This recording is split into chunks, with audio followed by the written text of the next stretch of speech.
Sistem ekskresi manusia. Ekskresi adalah pengeluaran zat-zat dari dalam tubuh kita.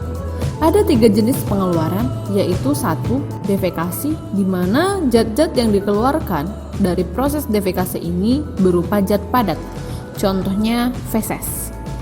Kemudian yang kedua itu ada ekskresi. Ini zat-zat yang dikeluarkan tubuh berupa zat cair, contohnya ada urin dan keringat. Dan yang ketiga yaitu sekresi, yaitu zat-zat yang dikeluarkan oleh tubuh kita tetapi tidak dibuang keluar karena zat ini masih dibutuhkan oleh tubuh kita. Contohnya hormon, kita sangat membutuhkan zat ini. Nah, di bab ini kita akan fokus membahas sistem ekskresi pada manusia.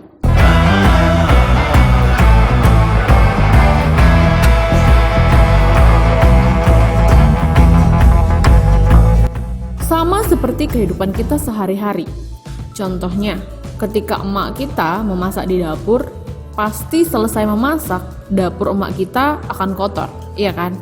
Banyak sisa-sisa sayur atau kulit telur, kulit bawang, dan sampah-sampah tersebut harus dibuang. Jika kita biarin aja sampahnya, lama-lama sampah tersebut akan busuk dan akan menimbulkan lingkungan kotor. Dan tentu saja akan berakibat fatal terhadap kesehatan kita, iya kan? Nah, begitu juga yang terjadi di tubuh kita. Contohnya pada sistem pencernaan. Nah, sistem pencernaan kita akan menghasilkan sisa-sisa pencernaan yang harus dibuang. Contoh, ketika tubuh kita mencerna protein, sisa dari mencerna protein ini nanti ada urea atau amoniak. Nah, jika ini tidak dibuang, maka urea dan amoniak akan menjadi racun di tubuh kita. Coba kalian searching di Google, amoniak itu adalah racun.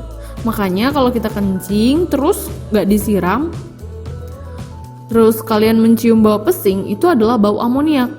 Nah, kalau kalian hirup lama nih kalian hirup tuh si amoniak, kita bisa dipanggil sama Yang Maha Kuasa.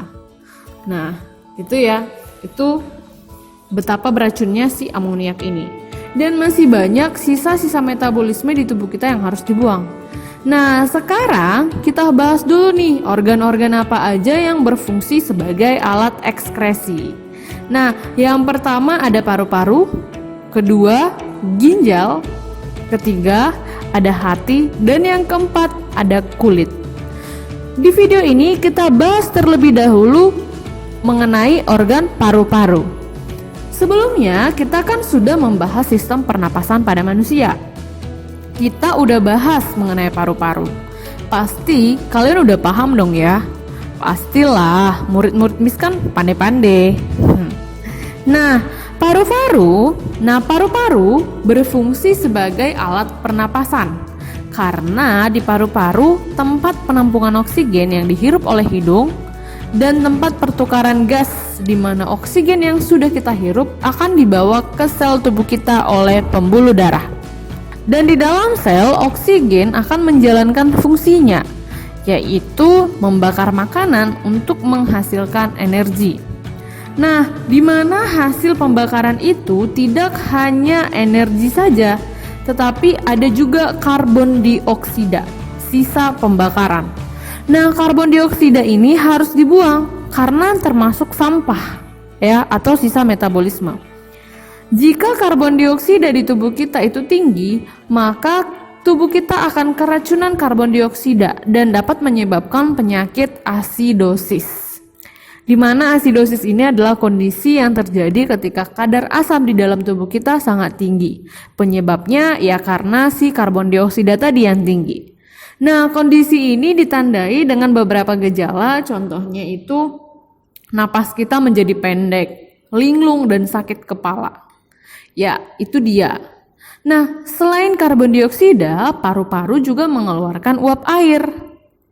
Nah, sekarang tugas kalian coba cari tahu dengan mencari di Google atau buku, apa yang perlu kita lakukan untuk mengetahui apakah benar paru-paru itu mengeluarkan uap air.